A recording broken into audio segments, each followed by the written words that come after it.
What Not to Do in a Job Interview, presented by Jeff Hook and Lee Hockridge, KFI. Captions and audio description sponsored by Bureau of Rehabilitation Services, Maine Department of Labor.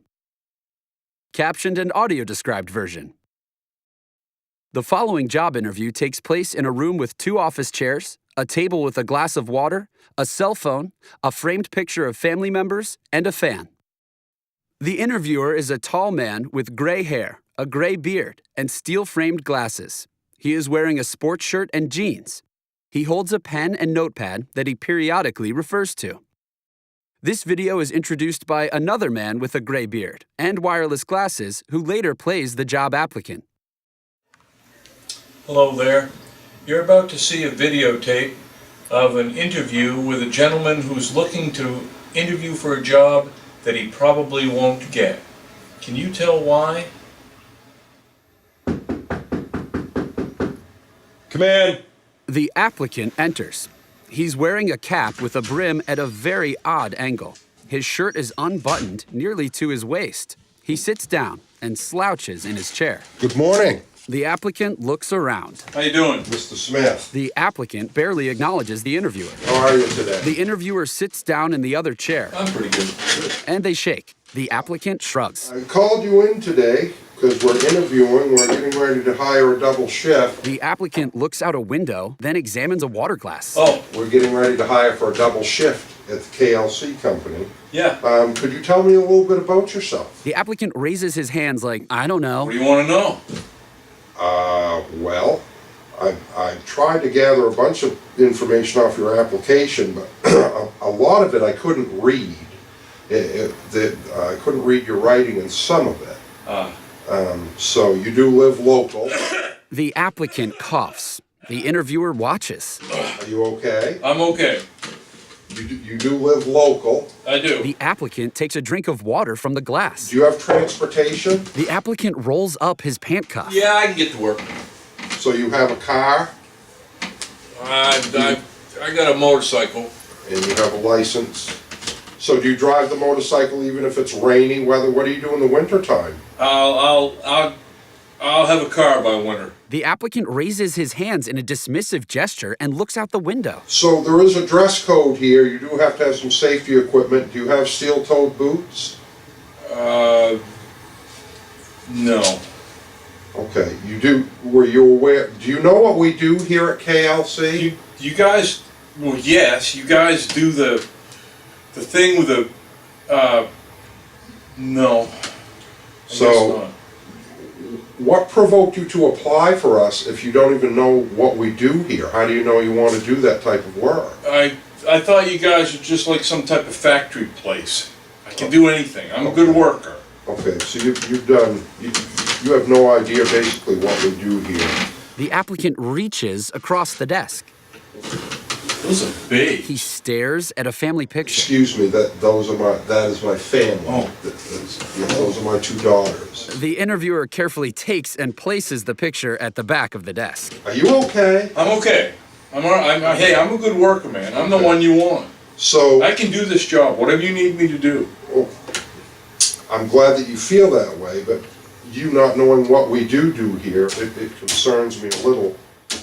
What shifts are you willing to work? The applicant picks up a cell phone from the desk and starts tapping it. The interviewer takes it away from him. You know, I'll work in the daytime. I mean, I really don't want to work at night. I'm busy. Well, we are hiring for the second shift. That's generally from 3 to 11. Yeah, I could do that. So I can do that. you just told me you didn't want to do that. No, I mean, overnights, you know, like 11 to 7, I probably Okay, well, we haven't put on a third Yeah, shift yeah. yet.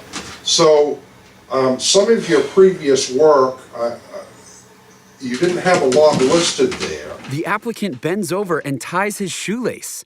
The interviewer watches and shakes his head. So, what I've done, The applicant sits back up. I worked in a restaurant for a while. What did you do there? I was a dishwasher, and you know, I did a pretty good job with it. Those guys were jerks, though. They weren't. I mean, it wasn't a good place. They were just. I don't want to go back there. How did that job end? They said that I was distracted. Well, you listed on your application that you were laid off. Yeah. And I called that one number, and they told me that they had to let you go because of your tardiness and that you were late a lot and that you were actually fired from that position. Well, I was surprised that you listed one of those as your reference. Obviously, you hadn't checked with them to see what they were going to say about you. And the other phone number you listed doesn't work. The applicant picks up the cell phone from the desk and opens it. Mr. Smith, are you checking the phone number of your reference, or are you making a call? The applicant puts the cell phone back down. Okay. I don't have so that number. The phone number you listed for your other reference doesn't work. So, I'll have to get you a new number, I guess. Okay, and we wanted 3 references. You only listed 2. One of them didn't really have good things to say about you. The other number doesn't work, so if you got a 3rd reference we can get a hold of? The applicant raises his hands in annoyance and shakes his head back and forth. I'll have to come up with one, I guess. Okay. All right. Well, Look, I'm a good worker, man. yeah. I mean, I can do what you need me to do. I'm sure that I can work as well as anybody in this place. I guess the only question that I'd have for you is, look, how much money am I going to make? And 2, sometimes my buddies like to come around while I'm working, and would that be okay? No. You know, if they... First of all, as far as how much money you're going to make, as we put in the ad, it's paid upon experience. And after speaking with you, you have absolutely no experience in this type of setting. Not only don't you have the experience, you don't really know what we do here. And I've still got references to check. I've got a lot of other applicants to interview. So I guess if we're interested in you, or if we need any further information, we'll get in touch with you. And thank you for coming in. So, am I going to get the job? The interviewer reviews his notes. We'll discuss that. Like I said, your application isn't filled out properly. You're missing things. The applicant picks up his phone and gets ready to go. Probably the best thing you could do would be to fill out another application more legibly so we can read it and fill in all the information that we require. Yeah, okay. Okay? Yeah. Well, thank you for coming in. Yeah, thank you. Okay. Thank you. They shake hands as the applicant quickly gets up and leaves. The interviewer studies his notes, then shakes his head. Man, unprepared. That's going in the garbage. The interviewer turns with his notepad, exasperated, and tosses it down behind him. Next.